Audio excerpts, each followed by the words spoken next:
Assalamualaikum Bu Laziza. Waalaikumsalam Bu Umi. Bagaimana kabarnya hari ini Bu Laziza? Alhamdulillah. Ini kira-kira mengganggu nggak waktu ini? Tidak Bu Umi, insya Allah. Nggih, saya ingin berbincang-bincang sebentar nggih dengan Bu Laziza terkait dengan beberapa hari kemarin kan saya sudah bilang kalau insya Allah nanti saya akan mengadakan supervisi akademik. Jadi saya mau masuk ke kelas pada saat Bu Laziza mengajar, saya menunggu di situ. Gitu nggih Bu Laziza? Ya, Nggih? siap Bu Umi. Nggih. Kira-kira harapan Bu Laziza apa dengan adanya kegiatan supervisi akademik ini? Dengan adanya kegiatan supervisi akademik ini, saya harapkan ada masukan, ada pembenahan, ada perbaikan proses mengajar saya Bu Umi. Karena kan selama ini saya mengajar sendiri, tidak tahu mana yang benar ataupun mana yang mungkin harus diperbaiki. Nah, dengan adanya supervisi nanti ada Bu Umi atau mungkin ada teman yang lain yang longgar yang bisa memberikan masukan-masukan ataupun mungkin ide-ide yang baru sehingga pembelajaran saya tidak monoton. Berarti harapannya nanti yang jelas kita saling bertukar pikiran, kita saling belajar bersama nggih. Intinya memang nanti pada saat kegiatan supervisi akademik saya tidak akan menilai atau manipulasi jalannya pembelajaran yang dilakukan oleh Bu Laziza Dokter, tetapi memang kita saling belajar bersama. Gitu aja. Mungkin nanti ya kalau memang sekiranya ada masukan dari saya, karena memang itu kegiatan kita supervisi akademik itu memang untuk saling belajar gitu nggih. Nanti Bu Laziza mau mengajarkan terkait dengan KD apa? Kalau saya karena dari hasil asesmen yang saya dapatkan itu dari beberapa guru juga menyampaikan kalau kok anak-anak sekarang itu kok kurang percaya diri dengan ketika ditanya itu kok menjawabnya susah, ketika suruh presentasi itu selalu ada alasan untuk tidak mau atau entah itu tugasnya ketinggalan dan lain sebagainya. Ini kan akan menghambat proses pembelajaran yang ada di kelas. Nah, dengan kondisi seperti ini saya berinisiatif mengadakan kegiatan bimbingan klasika dengan tema percaya diri. Nah, berarti nanti KD-nya atau tema yang akan diambil Bu Laziza terkait dengan percaya diri. Iya. Kemudian tujuan pembelajarannya apa Bu Laziza dari KD itu?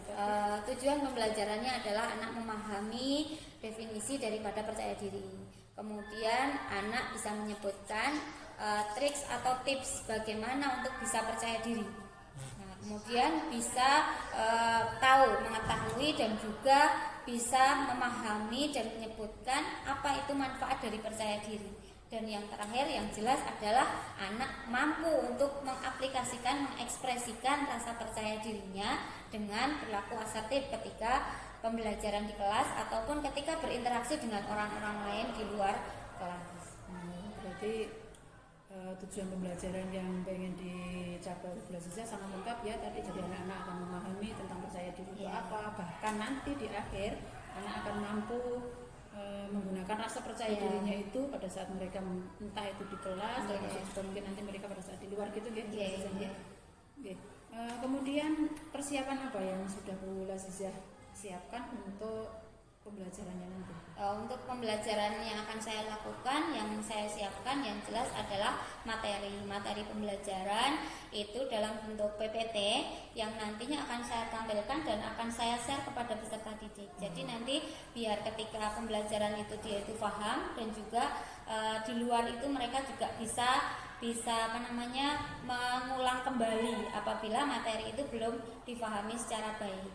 Selain itu juga nanti kita tampilkan tokoh-tokoh yang mana dari percaya diri mereka itu mereka bisa sukses nih. Jadi saya akan menampilkan beberapa gambar profil tokoh yang mereka kenal, yang mudah dikenal dan sudah mengaplikasikan bahwasanya percaya diri itu membuat mereka itu sukses dan mampu mengekspresikan atau mengeksploitasi daripada bakat minatnya.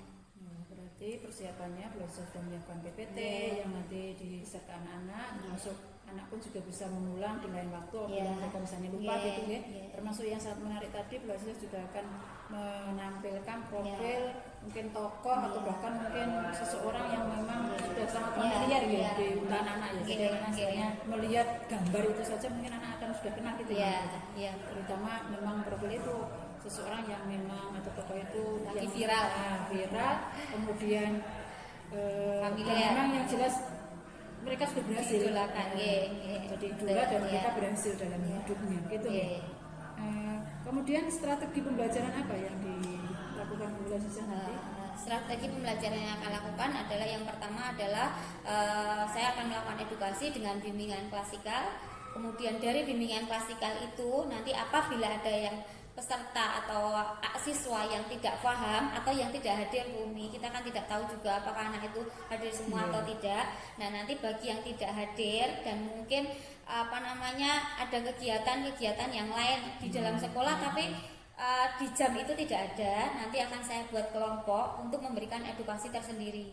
Dan juga nanti saya akan melakukan asesmen lagi, yaitu tentang kondisi peserta didik yang memang darurat. Jadi dari sekian siswa dari satu kelas itu mungkin ada 1 atau 2 orang yang khusus, kategori khusus dalam artian rasa percaya dirinya itu masih minim dan perlu pertolongan. Itu kan karena memang benar-benar darurat ya Bumi, itu harus ada dilakukan konseling individu, maka akan saya lanjutkan dengan konseling individu. Jadi nanti ada bimbingan klasikal, ada bimbingan kelompok, dan juga ada konseling individu.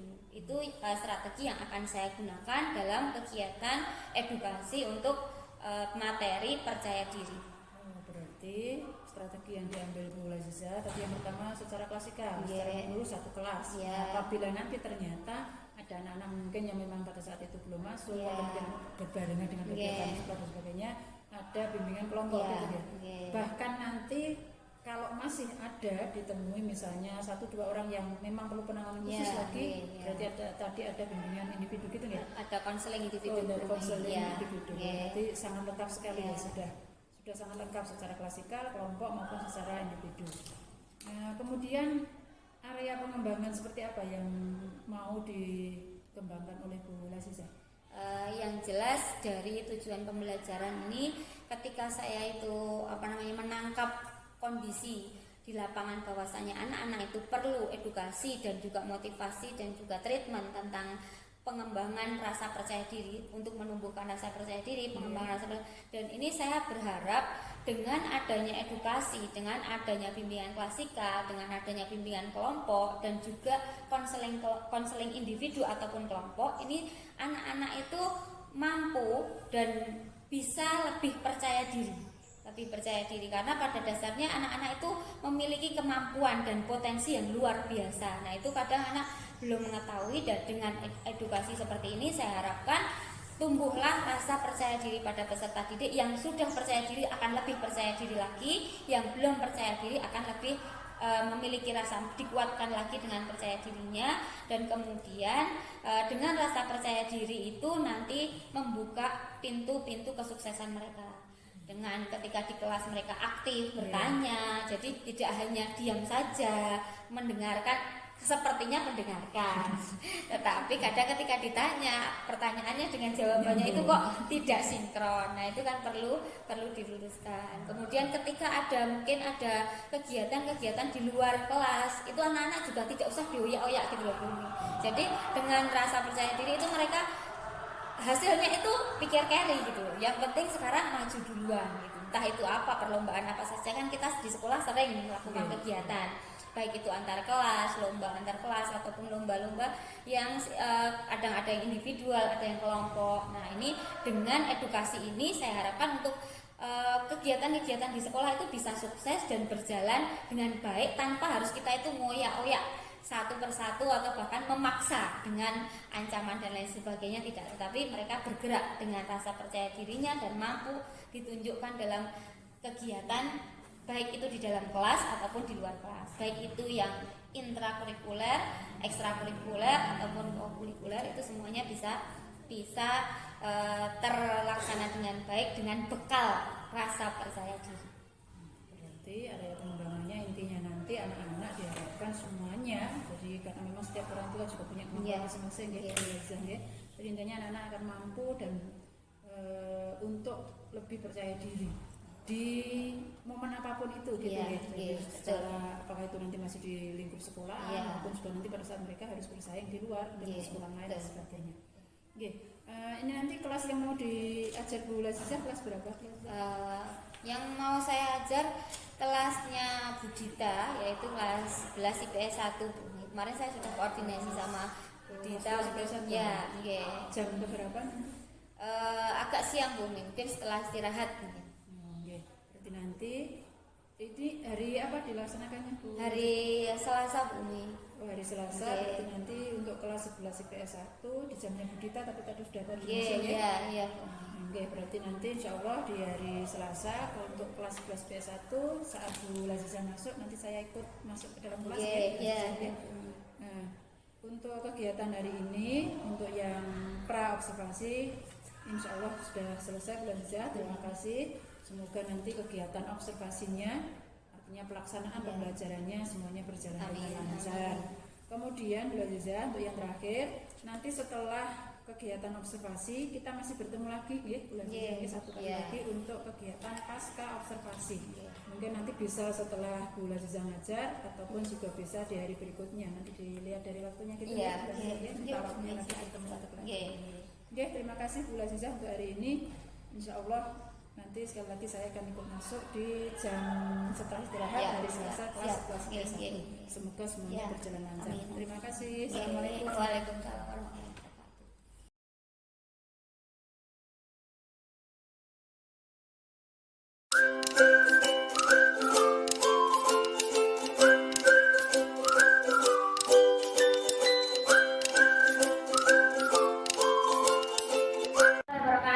Waalaikumsalam warahmatullahi wabarakatuh.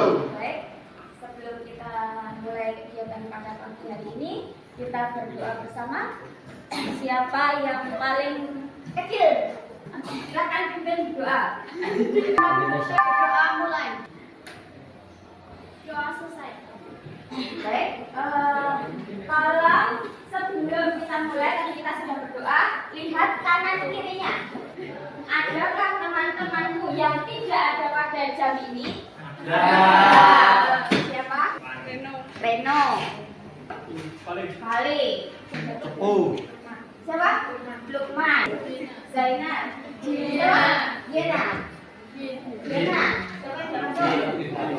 Ada lagi? Ada.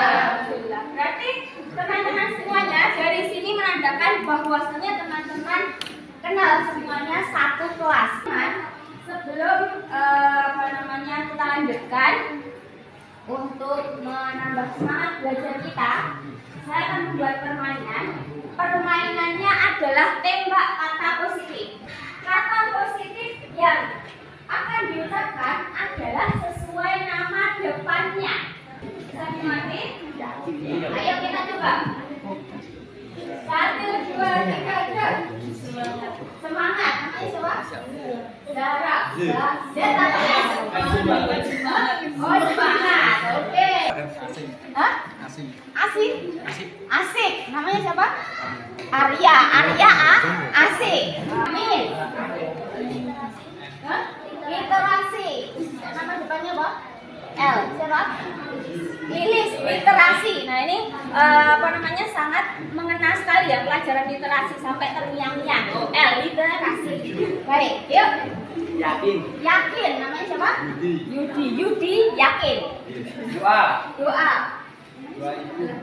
Oh, David doa. Oke. Rajin. Rizal jadi rajin. Semoga benar-benar rajin ya. Namanya siapa? Nabila. N. Nasihat. Semangat. Nasihat. Berarti kita menasihati. Kita sudah belajar sedikit, yaitu tentang bagaimana menyemangati diri sendiri dengan mengucapkan kata positif, yang mana kata positif itu akan masuk dalam mindset kita, dalam pikiran kita, yang kemudian akan mempengaruhi semangat kita, akan mempengaruhi aktivitas kita sehari-hari. Jadi kalau pagi hari, begitu pagi hari kalian bangun tidur, nah ingat nama kalian, kemudian carilah kata yang positif, sehingga kalian seharian penuh kalian benar-benar merasa Bisa? Bisa? Tujuan pembelajaran pada siang hari ini adalah bagaimana kita mengubah mindset kita, bagaimana kita bisa berlaku baik dan percaya pada diri kita sendiri. Maka saya hadirkan di sini siapa ini? Siapa? Siapakah Atta Halilintar yang kalian ketahui? Atta Halilintar adalah YouTuber. Sultan. Atta Halilintar adalah Sultan. Orang kaya. Pengusaha. Kaya. Pengen nggak jadi seperti itu? Pengen. Pengen nggak jadi seperti itu? Pengen. Apa upaya kita yang paling utama untuk menjadi seperti itu? Berjuang. Motivasi. Proses. Apa upaya kita yang paling utama untuk bisa seperti itu? Kerja keras. Bekerja keras. Apa lagi? Motivasi. Motivasi. Apa lagi? Berusaha. Apa lagi? Pantang menyerah. Pantang menyerah. Apa lagi? Yakin. Percaya Diri. Nah, percaya diri itu kata kuncinya adalah percaya diri. Nah, teman-teman, selanjutnya, next. Dengar ini? Anak kecil. Dengar nggak ini? Corona. Penyanyi apa? Nyanyi dangdut. Nah, kira-kira teman-teman, anak ini umurnya berapa? 7, 8. Dengan teman-teman yang ada di sini, besar kalian atau besar ini? Saya. Besar teman-teman yang ada di Sini. Tetapi tingkat percaya diri kalian dengan anak ini sama atau tidak? Beda. Kira-kira teman-teman bisa nggak seperti itu? Bisa nggak? Bisa. Pasti bisa. Bisa. Nah, sekarang teman-teman saya tanya. Sekarang kalian akan bercerita. Kapankah kamu merasa sangat tidak percaya diri? Kamu kapan merasa tidak percaya diri? Rasa tidak percaya diri yang paling kamu ingat itu kapan? SMP. Puasa. Hah? Saat puasa. Kenapa tidak percaya diri? Oke, baik. Jadi apa namanya? Setiap individu mesti pernah merasa tidak percaya diri. Kira-kira yang membuat kita tidak percaya diri ketika di depan cermin itu apa?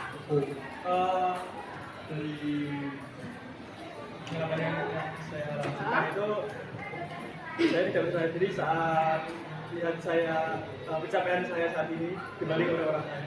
Oke, baik. Jadi ketika melihat pencapaian diri sendiri dibanding orang lain, oh orang lain kok sudah sampai sana, sedangkan saya masih tetap di sini. Baik. Ketidakpercayaan diri itu bisa disebabkan oleh apa saja?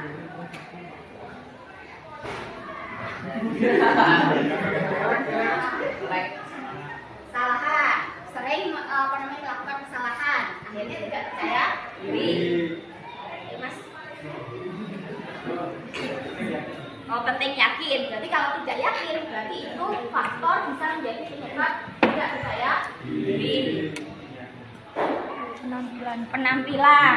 Nah, kalau misalnya penampilan tidak oke, berarti bisa menyebabkan tidak percaya diri. Jadi ada beberapa faktor ya teman-teman. Salah satunya adalah tadi apa?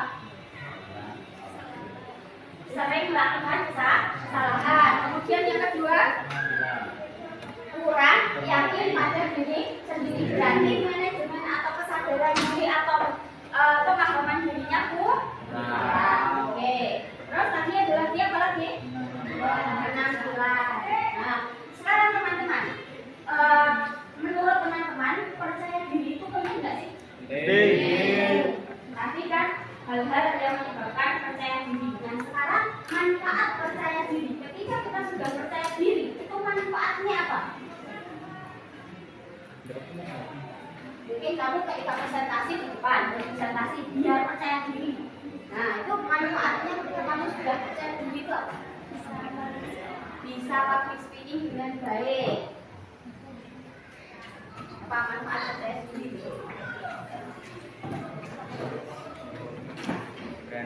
Berani menyampaikan sesuatu. Pede. Kalau sudah pede, manfaatnya apa? Kalau kamu itu percaya diri, maka manfaatnya untuk kamu apa? Berani. Jadi berani untuk melakukan segala sesuatu. Tidak minder. Nah, ketika tidak minder, kamu bisa melakukan apa saja? Bisa melakukan Banyak hal. Contohnya presentasi. Nah, jadi percaya diri itu bermanfaat atau tidak bermanfaat? Sangat bermanfaat. Jadi faktor yang menyebabkan tidak percaya diri bisa jadi faktor internal dari diri sendiri ataupun faktor dari luar. Faktor dari diri berarti keyakinan dan pemahaman diri individu. Faktor dari luar bisa jadi bullying. Bullying bisa menyebabkan tidak percaya diri tidak? Bisa. Nah, kemudian manfaat percaya diri. Manfaat percaya diri itu ada beberapa. Salah satunya tadi apa? Berani untuk public speaking, berani untuk mengutarakan apa yang menjadi keinginannya. Kemudian berani untuk melakukan banyak hal yang ada di dalam hidup ini. Kemudian selanjutnya, untuk kita bisa percaya diri, upayanya apa? Yang kita percaya diri, apa yang bisa lakukan? Saatnya jam ke-9 dimulai. It's time to begin the next lesson. Belajar dari kesalahan dan tidak mengulangi kembali. Benar. Faktor yang menyebabkan percaya diri. Kalau teman-teman kita mendukung kita jadi percaya diri nggak? Nah, berarti faktor apa? Teman. Bisa nggak teman jadi kita percaya diri? Baik. Tadi percaya diri. Percaya diri itu manfaatnya untuk apa tadi? Manfaatnya salah satunya adalah kita bisa melakukan banyak baik itu public speaking, kemudian mengikuti perlombaan misalnya, kemudian ketika kita punya keinginan dengan kepercayaan diri kita, ketika menguasai maka kita bisa melakukan menggapai keinginan yang kita inginkan. Baik, sekarang selanjutnya adalah tugas. Tugasnya kalian secara berkelompok 32 kita bagi menjadi satu kelompok 4 orang. Silahkan cari profil, boleh itu pahlawan, boleh itu keluarga, boleh itu siapa saja yang membuat kalian termotivasi untuk percaya diri. Paham? Boleh dilihat, kalian boleh baca di artikel, boleh cari YouTube, boleh cari siapa profil satu orang saja. Jadi 4 orang itu cukup satu saja mencari, kemudian kalian akan mempresentasikan profil yang kalian sudah dapatkan. Bisa? Bisa. Waktunya tidak usah lama, 5 menit saja.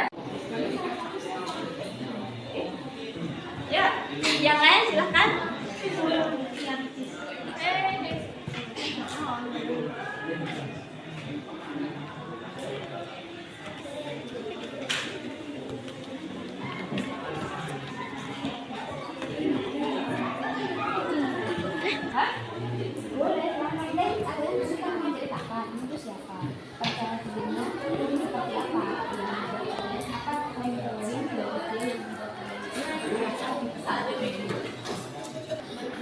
Lanjut. Selamat siang semuanya. Kami di sini akan mempresentasikan diskusi dari kelompok kami, kelompok 2, yaitu tokoh yang motivasi untuk kami yaitu Rizal Bibi. Dikarenakan Rizal Bibi itu walaupun dari segi keterbatasan dari ekonomi maupun relasinya dengan orang-orang luar, tapi dia bisa bersekolah di Jerman. Dan siapa yang menyangka orang disabilitas bisa bersekolah di Jerman dan terus dengan predikat baik, lalu bisa berkontribusi bagi negara, yaitu dengan bisa menciptakan pesawat pertama dari Indonesia dan menjadi presiden ketiga RI dan memperbaiki krisis moneter yang pernah terjadi di Indonesia. Itu semua tidak akan bisa tercapai tanpa adanya percaya diri dari seorang B.J. Habibie yang itu membuat saya dan kami termotivasi. Baik, kelompok 2 mengangkat tokoh yaitu B.J.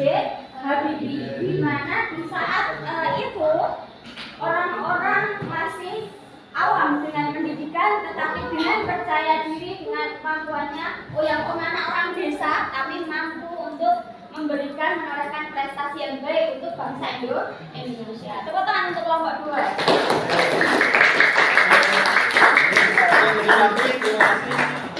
Selamat siang. Selamat siang. Ya, sosial. Yang kelompok 4 di mana? Maju. Baik, akan diupload di Instagram. Kemudian yang kelompok selanjutnya di YouTube. Kelompok selanjutnya TikTok. Oke, yang kelompok terakhir. Baik, apa itu? Karisma, apa itu karisma? Majalahnya SMA Negeri apa namanya, ilmu yang kita dapatkan alangkah baiknya kita sampaikan kepada orang-orang yang lain sehingga ilmunya itu bermanfaat dengan rasa percaya diri. Apa rasa percaya diri itu? Yang mampu berpikir positif, cara yang memiliki kualitas dan bisa bermanfaat bagi diri sendiri dan lingkungan. Nah, jadi perasaan kita, perasaan positif yang ada di diri kita, yang mana apa ya dari perasaan itu kita bisa melakukan segala sesuatu yang bermanfaat untuk diri kita sendiri ataupun orang lain. Baik, sampai di sini sudah paham ya? Sudah. Sudah mengerti arti percaya diri. Kemudian tadi faktor penyebab percaya diri tadi apa?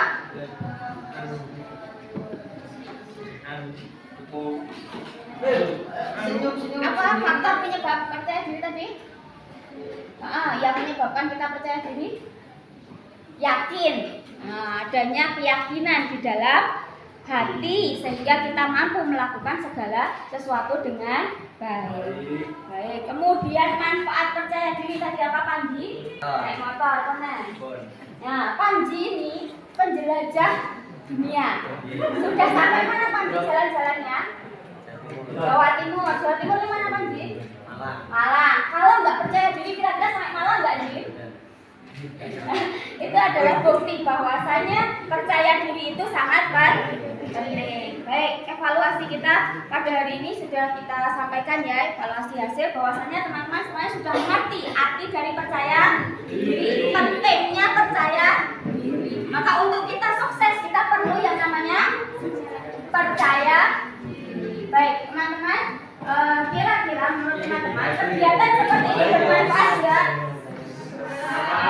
Ya, menginspirasi dan memotivasi tidak? Ya. Baik. Untuk tindak lanjutnya, apabila ada teman-teman yang ada di sini merasa percaya dirinya itu dalam kategori rendah 50% ke bawah, maka silakan lakukan konseling.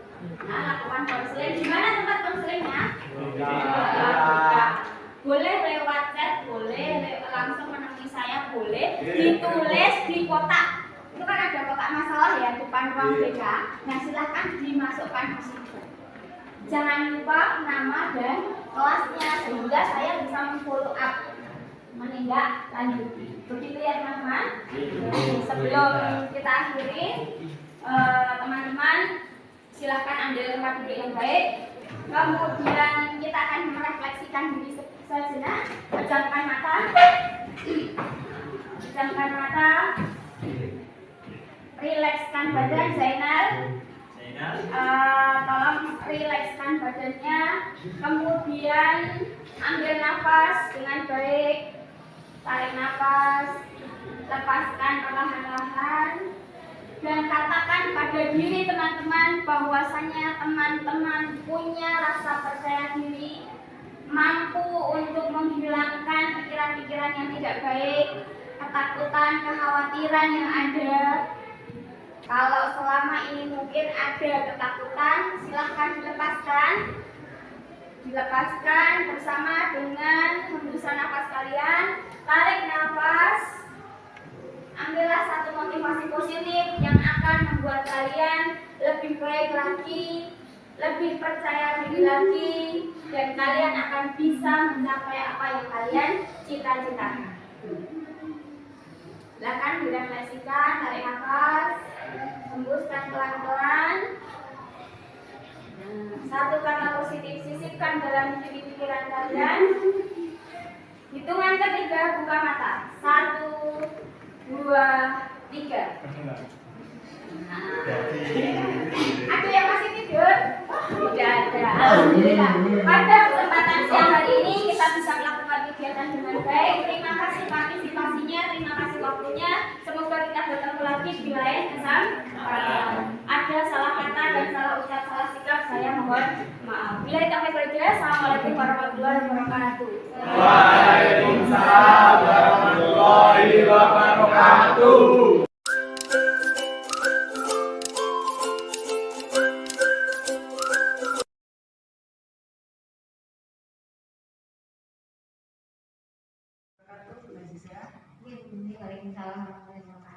Gimana kabarnya? Alhamdulillah. Ya, seperti yang dulu pada saat pra observasi sudah pernah saya sampaikan ya, Mbak Ziza, bahwa setelah panjenengan melaksanakan pembelajaran, saya observasi kemarin masuk ke panjenengan, ini pasca kita adakan pertemuan lagi gitu ya. Ada beberapa hal yang mau saya tanyakan ke Mbak Ziza setelah jenengan kemarin melaksanakan pembelajaran dan kemudian saya ikut masuk di dalamnya. Yang saya tanyakan yang pertama, apa yang diharapkan Mbak Ziza dari kegiatan ini nanti? Yang saya harapkan dari kegiatan pasca observasi ini, saya mendapatkan sesuatu yang baru, entah itu masukan, kritikan, sehingga pembelajaran yang akan saya lakukan di masa yang akan datang lebih baik, lebih berkualitas, lebih berpihak kepada peserta didik dan lebih hasilnya juga lebih baik. Berarti Bu Lazia mengharapkan dengan adanya kegiatan pasca ini nanti Bu Lazia berharap mendapatkan masukan atau mungkin kritikan dan yang sebenarnya bertujuan untuk perbaikan pelaksanaan pembelajaran ya. Yang berikutnya, bagaimana perasaan Bu Lazia setelah kegiatan pembelajaran kemarin? Ya, perasaan saya alhamdulillah lega ya. Sebelum supervisi kan otomatis ada rasa takut, ada rasa deg-degan, ada rasa khawatir nanti kalau misalnya listriknya mati gimana, atau mungkin anak-anaknya itu yang masuk cuma sedikit, karena kan kemarin kondisinya anak-anak itu juga habis ujian, maksudnya dalam kondisi yang tidak stabil ya. Ini ya, banyak, kalau saya lihat tuh kok banyak anak-anak yang entah kenapa ya akhir ini kok anak itu minat belajar itu kok kurang. Saya takut kalau misalnya ada beberapa yang tidak masuk, ternyata alhamdulillah banyak yang masuk, walaupun ada yang tidak masuk tapi tidak sebanyak yang saya prediksikan. Berarti kemarin Bu Lazia dengan sudah mengajar yang jelas perasaannya menjadi lega ya. Kemudian kekhawatiran yang dirasakan Bu Lazia ternyata juga alhamdulillah tidak terjadi. Artinya khawatir kalau muridnya mungkin nanti banyak yang tidak masuk. Kemudian pertanyaan saya yang berikutnya, Bu Lazia, kemarin kan sudah menyampaikan tujuan pembelajaran. Tujuan pembelajaran yang disampaikan Bu Lazia kemarin tercapai atau tidak pada saat pelaksanaan? Alhamdulillah, secara pribadi saya melihat tujuan pembelajaran saya sudah tercapai. Itu dibuktikan dengan anak mampu menjawab feedback atau pertanyaan-pertanyaan sebelum akhir dievaluasi. Itu kan ada beberapa pertanyaan yang saya berikan kepada peserta didik dan peserta didik bisa menjawab dengan baik dan merespon dengan baik. Itu menurut saya sudah berhasil. Nih, tinggal pemantauan untuk selanjutnya aplikasi dalam kehidupan sehari-hari. Berarti tujuan pembelajarannya secara umum sudah tercapai dengan pembelajaran kemarin. Kemudian yang berikutnya Bu Aziza, dari proses pembelajaran kemarin, menurut Bu Aziza apa yang menjadi keunggulan atau misalnya ada sesuatu yang menurut Bu Aziza sudah baik kemarin pada saat pelaksanaan? Ketika pelaksanaan, kalau menurut saya yang baik adalah respon dari peserta didik. Alhamdulillah anak-anak itu semangat, tidak ada yang tidur. Kemudian ketika saya tanya juga responnya itu baik, mau menjawab dengan baik, ramai juga, dan itu bagi saya merupakan suatu yang positif yang membuat saya termotivasi untuk melakukan kegiatan yang lebih menarik lagi. Berarti itu termasuk dari hal-hal yang baik. Kalau yang sekiranya mungkin masih ada yang kurang, menurut Bu Aziza ada atau tidak? Kalau yang kurang waktu Bumi. Saya masih butuh waktu yang lama gitu. Waktunya tahu-tahu sudah selesai, dan ada beberapa yang memang pembelajaran berdiferensiasi ini kan tidak harus presentasi semuanya.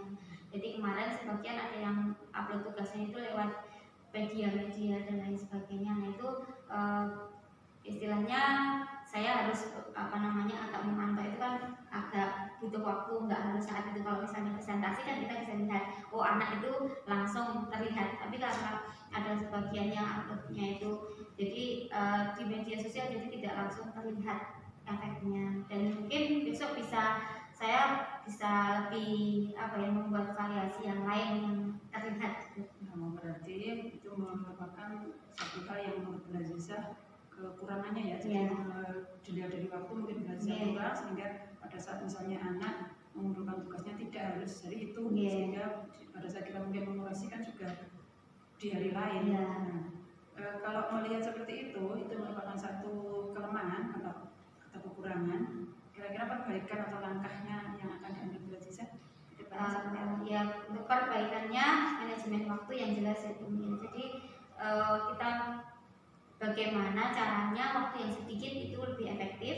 Kemudian kalau bisa itu jadi serangkaian dari pembukaan, kemudian materi sampai evaluasi itu dalam satu waktu. Jadi selesai dalam satu waktu, dan anak mungkin yang tidak masuk itu diharapkan masuk semuanya. Jadi tidak perlu 2 kali melakukan edukasinya, sehingga anak semuanya paham, bisa satu pemahaman. Itu menurut saya itu seperti itu kan untuk perbaikannya. Kemudian kalau dari area pengembangan, kemarin kan biasa menyampaikan beberapa area pengembangan yang akan dilaksanakan.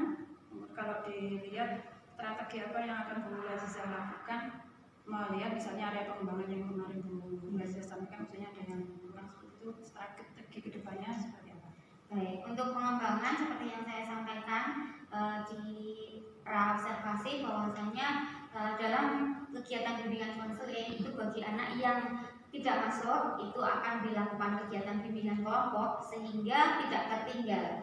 Jadi anak tetap bisa memahami, mengikuti edukasinya. Kemudian apabila ada ditemukan di dalamnya anak-anak yang memang harus dilakukan bimbingan khusus, maka dilakukan kegiatan konseling baik itu individu ataupun kelompok. Itu pengembangan.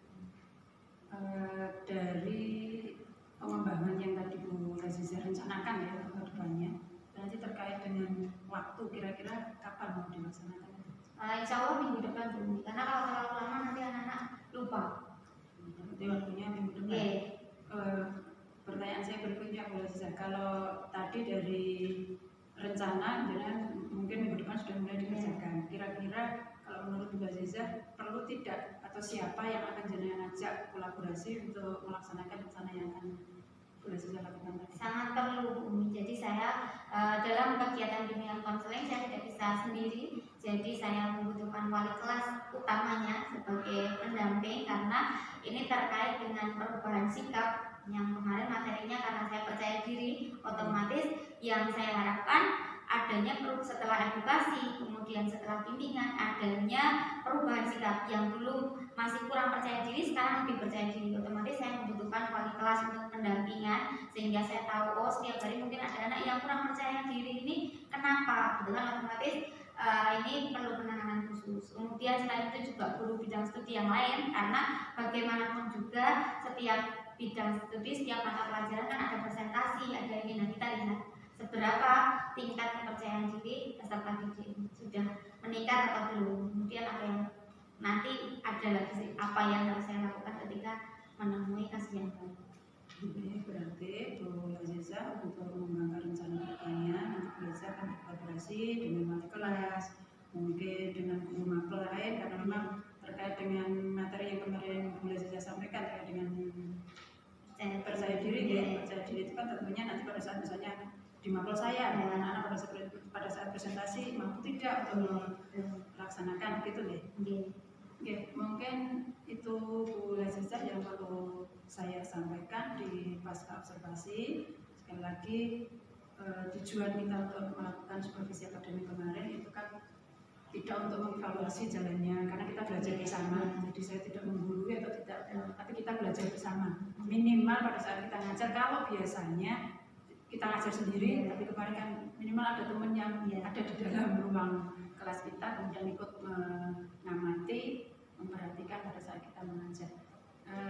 Mungkin itu Bu Aziza yang saya sampaikan. Terima kasih atas waktunya. Semoga pembelajaran kita, jadi karena kita juga belajar bersama, baik Bu Aziza maupun juga saya, nanti kedepannya akan lebih baik seperti itu ya. Terima kasih Bu Aziza. Assalamualaikum warahmatullahi wabarakatuh.